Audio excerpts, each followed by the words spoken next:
Page number 35. Title Somebody's Mother. This is the name of poem. Section 3.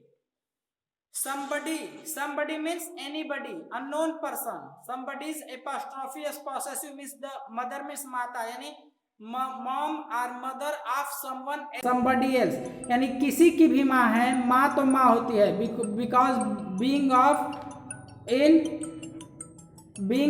An old age, यानी पुराना और बूढ़े होने के नाते किसी की माँ बूढ़ी माँ ही होती है और हर एक की माँ है. मीन्स माँ कहते हैं ना कि माँ तो माँ, सबकी माँ समान है.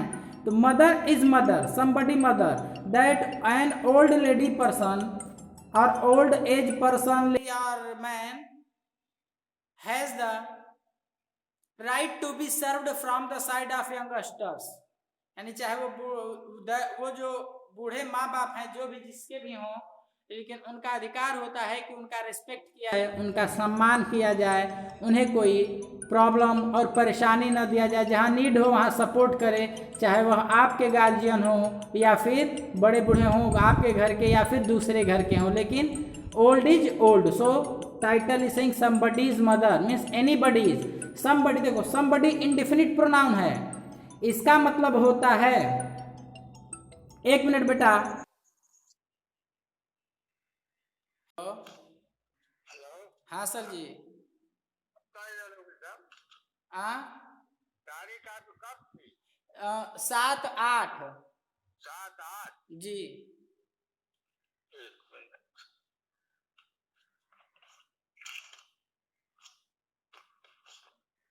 14/9 पड़ा है. 14/9. ठीक ठीक. फिर बाद में हम फोन करेंगे आपको. ठीक है. प्रणाम.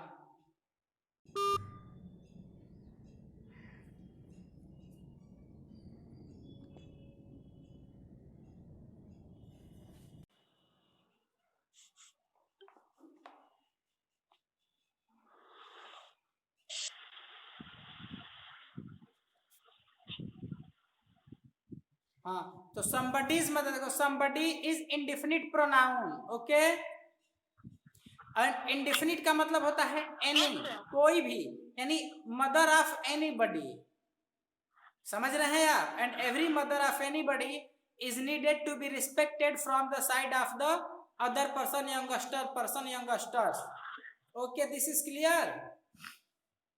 Now we should start to read lines. The woman was old and ragged and grey and bent with the chill of the winter's day. The street was wet with her recent snow, and the woman's feet were aged and slow.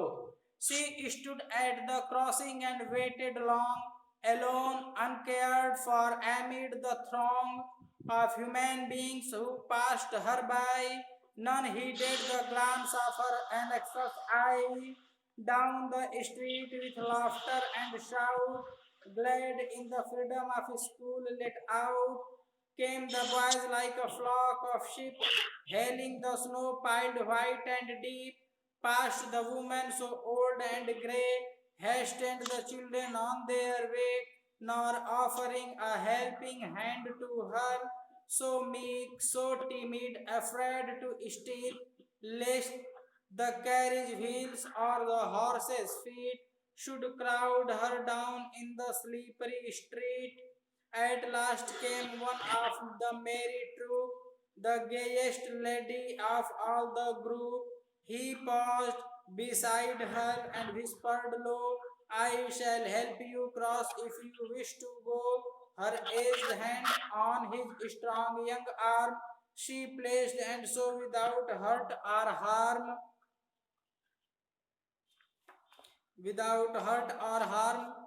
he guided the trembling feet along, proud that his arm be firm and strong.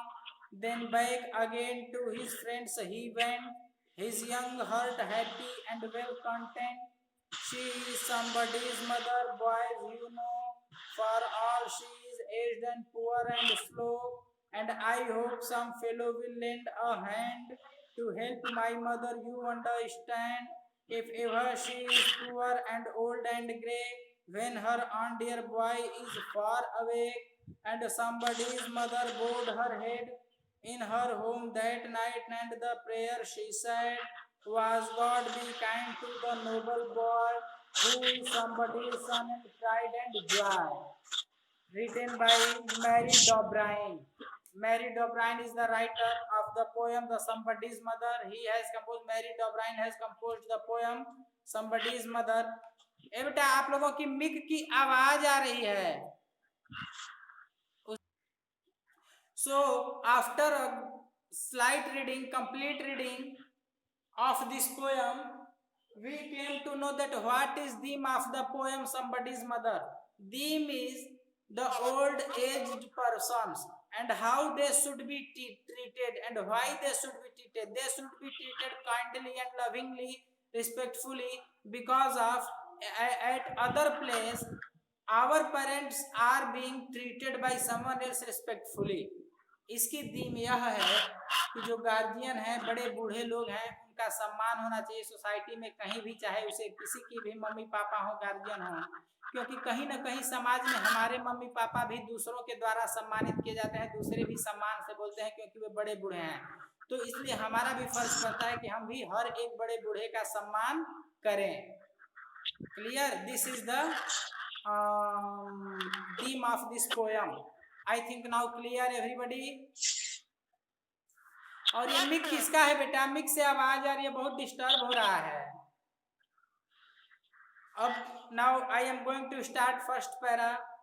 The woman was old and ragged and grey and bent with the chill of the winter's day. The street was wet with her recent snow, and the woman's feet were aged and slow. So the woman was old, means the woman who was standing at the edge at the side of the road was an old lady. आवाज नहीं आ रही. आवाज तो जा रही है बेटा, एकदम मिक खुला हुआ है मेरा. आप लोगों की तरफ से ही, बल्कि किसी की आवाज डिस्टर्ब कर रही है. अपना मिक सब लोग बंद करो. चलो रैग्ड, RAGGE, रैग में रैग मीन्स होता है फटा चिथड़ा. RAGGED रैग्ड मीन्स फटा हुआ, means that lady who was of old age, that lady was standing at the beside of the road, and she had put on the ragged clothes, torn and weared out clothes. Weared out means पहनने के कारण घिसे हुए फटे हुए. Means that lady जो थी, वह लेडी जो थी फटे हुए पुराने कपड़े पहनकर सड़क के किनारे खड़ी थी, waiting to be crossed by someone else. किसी के द्वारा मदद करके उन्हें सड़क पार करा दिया जाए, इसलिए वह महिला जो थी पीछे खड़ी थी, सड़क के किनारे खड़े होकर वेट कर रही थी. And grey and bent with the chill of the winter's day. And grey means भूरा. आवाज नहीं आ रही है. अरे बेटा आवाज तो मेरी क्लियर है एकदम. मिक हमारे यहाँ से ऑन है. 122 KB 33 KB चल भी रहा है मेरा. आप लोग के यहाँ नेटवर्क प्रॉब्लम होगी. So that lady was of grey color. Grey color means her physical appearance was withered away. Withered यानी जैसे हमारा आपका शरीर जो है, अभी युवा बच्चे हैं या जो भी हैं, तो रेड कलर का होता है या पॉजिटिवनेस आता है, शरीर में दिखता है. लेकिन यहाँ ग्रे जो है सिंबल है नेगेटिवनेस का है, for the physical appearance of anyone, यानी उनका शरीर पे झुर्रियां. अरे बेटा आप लोग के यहाँ क्या प्रॉब्लम आ गई? हमारी तो ठीक है आवाज.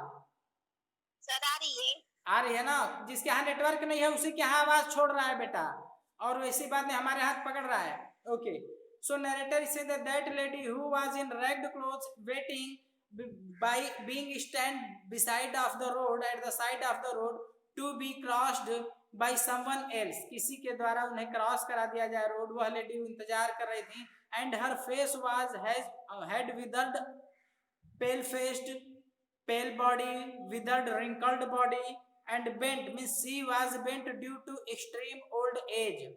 With the chill means very hard cold of the winter's day, यानी जाड़े के दिनों के कारण, जाड़े के दिनों के ठंड के कारण जो कड़कड़ाती ठंड थी उसमें उस बूढ़ी औरत की झुर्री पड़ा हुआ शरीर जो था, मुरझाया हुआ शरीर एकदम भूरा, दैट इज एकदम सफेद पड़ चुका था, और वो सड़क के किनारे फटे कपड़ों में खड़े होकर के वेट कर रही थी कि कोई उनकी मदद करे, जिससे कि वो रोड क्रॉस कर सकें, सड़क क्रॉस कर सकें। Means she was waiting to be helped by someone else in crossing the road in her old age in the torn and ragged clothes. The street was wet with her recent snow. Recent means earliest, हाल ही की गिरी हुई, snow means बर्फ, यानी चूंकि जाड़े का time है, बर्फबारी हो रही है, बर्फ गिर रही थी, तो वह जो बर्फ गिरी हुई थी सड़क पे, उस सड़क पे, स्ट्रीट मीन्स यहाँ गली सड़क कुछ भी you can say, so due to the recent, that is the earliest falling of the snow on the street on the ground, the street was wet, यानी बर्फ जो थी गिरी थी फिर पिघल गई थी। देखते हो आपके यहाँ शीत पड़ती है, कोहरा पड़ता है तो सड़कें एकदम भीगी होती हैं। in same way snow, due to snow falling, the streets of the England and other places become wet, completely wet due to like a water, and the women's feet were aged and slow. Women's feet were aged and slow. Aged and slow, that this is the proverb. Phrasal verb है, sorry not proverb, phrasal verb. Aged and slow means tired of due to extreme old, यानी वो जो थे उनके जो पैर थे वो एकदम चलने में असमर्थ थे। क्यों? क्योंकि those feet were aged and slow, यानी वे जो है इतने बूढ़ी हो गई थी, इतने बूढ़े हो गए थे कि चलने में असमर्थ थे, चलने में बहुत ही कठिनाई महसूस करनी पड़ रही थी। Clear? Means in this passage, in this 4 line, poet is trying to say that there was one lady who was in the age of extreme old age, and due to her extreme old age she was totally unable in walking, and particularly in the crossing to the road in the winter season. Clear? Yes, sir. Okay. Yes, sir. Okay. She stood at the crossing. She stood means that lady was standing at the crossing line of the road. Crossing line जानते हो ना आप लोग, road पे बनी होती है कि वहीं से आप क्रॉस करेंगे। Crossing and waited long, and by standing at the crossing place of the road, she was waiting for a long time that somebody would come and would help her along with her in crossing the road. कोई आएगा, उसके साथ चलेगा, उसकी बाहें पकड़कर और उन्हें फिर रोड क्रॉस कराएगा, रोड को इस पार से उस पार करेगा, उन्हें हेल्प करेगा। Alone, uncared. Alone means all alone. Nobody was with her. She was all alone. Uncared means nobody was noticing towards her. For amid means among the throng. Throng means होता है crowd. The crowd means that lady was unnoticed. Now lot of people were around her. उसके इर्द गिर्द उस सड़क पे ढेर सारे people थे, but nobody was caring towards that lady that she is needed, or she was being needed to be helped from the side of the other person. उसके अगल बगल भीड़ तो थी, बट कोई व्यक्ति ऐसा नहीं था या केयर नहीं कर रहा था कि अरे नहीं, इन महिला को मदद की जरूरत है, सपोर्ट की जरूरत है, हम इनकी हेल्प करके इन्हें आगे कर दें, ये बहुत बूढ़ी हैं, आखिर हमारे घर की नहीं तो किसी के घर की तो ओल्ड एज की महिला हैं, हमारे भी घर के लोग अगर बाहर जाएंगे बूढ़े हैं तो किसी से हेल्प की जरूरत होगी, इसी तरह इन्हें हम लोग हेल्प कर दें। Nobody was caring about this. Everybody was busy in her one's own activities, but negligent towards that an old lady. THRONG, throng means crowd होता है। Of human beings who passed her by. Passed by, her को हटा दो, passed by means होता है to go near by, बगल से, समीप से गुजरना, वहां से गुजरना। तो कह रहे कि of human being, amid the throng of human being who passed her by, none heeded the glance of her anxious eye. Heeded, H-E-E-D, H-E-E-D, heed means होता है to give attention, to take attention, ध्यान देना, to take care, notice. Heeded means noticed. Miss narrator is saying that where there was lot of people, there was a huge crowd of lot of people, many people, but everybody was busy in his her own activities, and anyhow she was waiting for help from the other side, other people person, so that they would help her in crossing the road, but nobody was heeding, nobody was heeding, that is, nobody was noticing towards her that she was needing help of someone else. हर कोई उसके इर्द गिर्द था, घूम रहा था, आ जा रहा था, लेकिन कोई उसकी तरफ केयर नहीं कर रहा था, ध्यान नहीं दे रहा था कि नहीं इन ओल्ड महिला को भी हम लोग हेल्प कर दें, इन बेचारी बूढ़ी महिला को हमारे मदद की जरूरत है.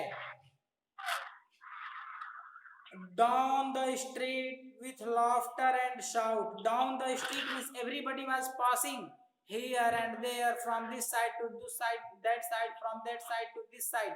Everybody was busy in passing, in crossing the road with the horse laughing, loud laughter and noise, in joke, in fun. But everybody was busy in his her own fun, her own pleasure.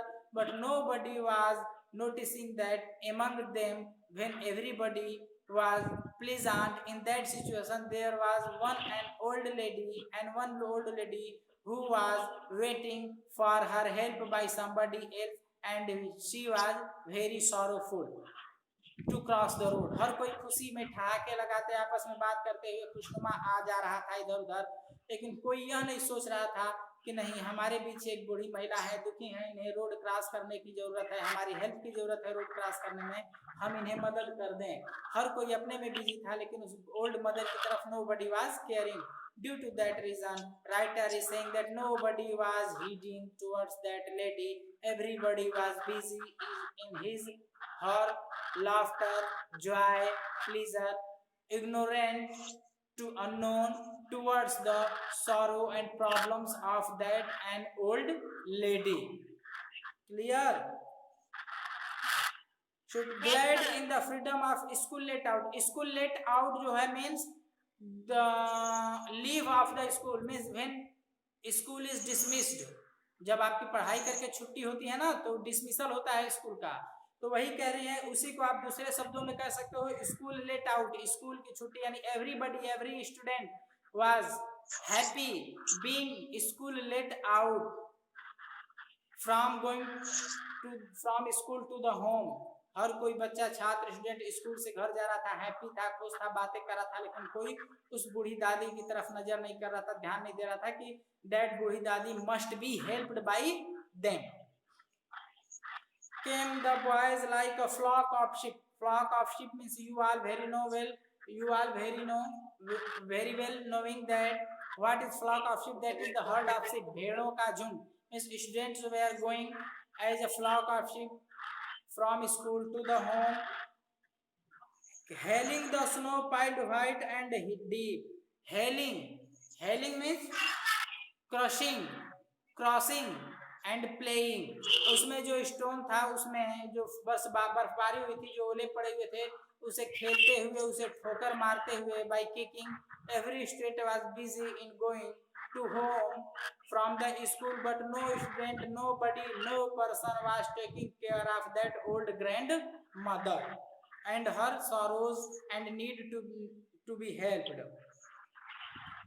Passed the woman so old and grey, hastened the children on their way. Passed the woman, passed, pass गुजरना, passed गुजरा, past third form, passed. So narrator is saying that passed the woman means by crossing, by lifting the woman, उस औरत को cross करके, उन्हें पार करके, passed the woman so old and grey, and that lady who was so old, very old to walk, too old to walk, वह इतनी बूढ़ी थी कि चल नहीं सकती थी. उन ओल्ड लेडी को वे क्रॉस कर जाते थे, पार कर जाते थे. हैस्टेंड में क्विकेंड, इन हरी, जल्दबाजी में. Students were so in hurry that they were not taking care or noticing towards that old granny. The children on their way, nor offering a helping hand to her, nor offering means they were not offer, nobody did offer from his her side her hands as help. कोई उनकी मदद के लिए आगे नहीं गया. Nobody proceeded for the help of that old lady. Her hand to her, so meek, so timid, afraid to stir. So meek, that is meek means very polite gender. So timid, timid means soft. Coward भी होता है लेकिन यहाँ timid means soft. Afraid, डरी हुई. To stir, stir means instigated. Means that lady was so fearful that she was not asking for help even though she wanted to be helped, but due to fear, due to her politeness, humbleness, she was not asking help. But indirectly narrator is commenting here on those all passers, particularly students, those who were passing through there, passing by the side of that old granny, that those were so soft, those students were so polite, so timid that they did not want to help that old granny because of the fear that they would have to make cross the road along with the granny. यानी indirect way narrator बता रहे कि दादी इतनी polite humble थी कि वो अपनी साइड से किसी से मांग नहीं सकती थी हेल्प. बेचारी खड़ी थी कि सब लोग चले जाए तो मैं जाऊं कैसे भी. और इनडायरेक्ट वे नरेटर से टायर व्यंग भी कर रहे हैं उन पे, बच्चों पे, कि ये बच्चे इतने सॉफ्ट, इतने कावर्ड और इतने पोलाइट थे कि इन्हें कहीं रोड क्रॉस न कराना पड़ जाए, समय न लग जाए, इसलिए ये दादी की तरफ हेल्प का, मदद का कोई पेशकश ही नहीं किया है, अपने हाथ भी नहीं बढ़ाए. और ये लोग इस तरह से अपने रास्ते चले गए. Lest the carriage wheels or the horse's feet should crowd her down in the slippery street. Lest, L-E-S-T, lest means कहीं ऐसा न हो कि, समझ में आ रहा है ना. लिस्ट मीन्स कहीं ऐसा न हो कि the carriage wheels or the horse's feet means when granny is standing just beside at the side of the road, there was possibility that any horse carriage came there or might come there and crush the granny. Either granny might be crushed either by the horse's feet or the wheels of the carriage. यानी narrator कह रहे हैं कि कहीं ऐसा ना हो कि दादी तो किनारे खड़ी हैं, कोई घोड़ा गाड़ी आए, एक्का है, तांगा है, और या तो उसके घोड़े दादी को कुचल दें और या तो फिर दादी उस पहिए के नीचे आ जाएं. So lest the carriage wheel or the horse's feet should crowd her down. Should crowd her down. List के साथ should यूज होता है और crowd her down means make down and crush, नीचे गिरा देना और कुचल देना, by the horses and the wheels of the carriage, गाड़ी.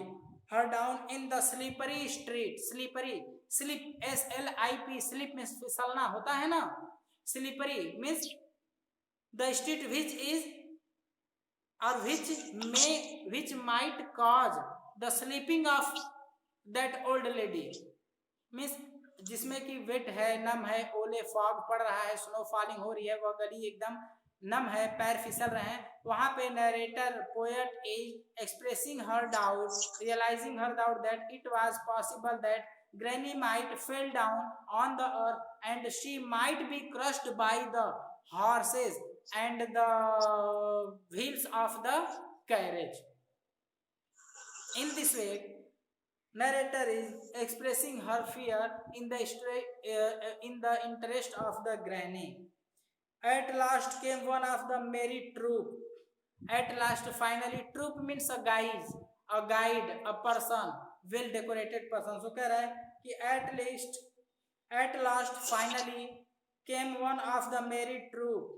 मेरी ट्रूप यानी जो लोगों का ट्रूप मीन्स ग्रुप था, उसमें से एक मेरी ट्रूप, उन जो खुशी ग्रुप थी, भीड़ थी, खुश थी आपस में, उसमें से एक आया व्यक्ति. Merry troop means the crowd here. From the crowd came out और emerged a one kind person, the gayest lady of all the group. The gayest lady means G-A-Y, gay means happy, खुश, G-A-Y-E-S-T, गेएस्ट means सबसे खुश, एकदम अच्छा, अच्छे दिल वाला. Lady, a person, a man, well decorated man of all the group, पूरे group में से एक वेल डेकोरेटेड वेल मेंटेन्ड एक बढ़िया अच्छे दिल का व्यक्ति आया, who was ready to help the granny, and thus I stop here. Tomorrow I will complete this poem. Okay, if you have any doubt, then you can ask related to word meaning of any word, otherwise I am going to say bye for next period. Your bhaiya 9th class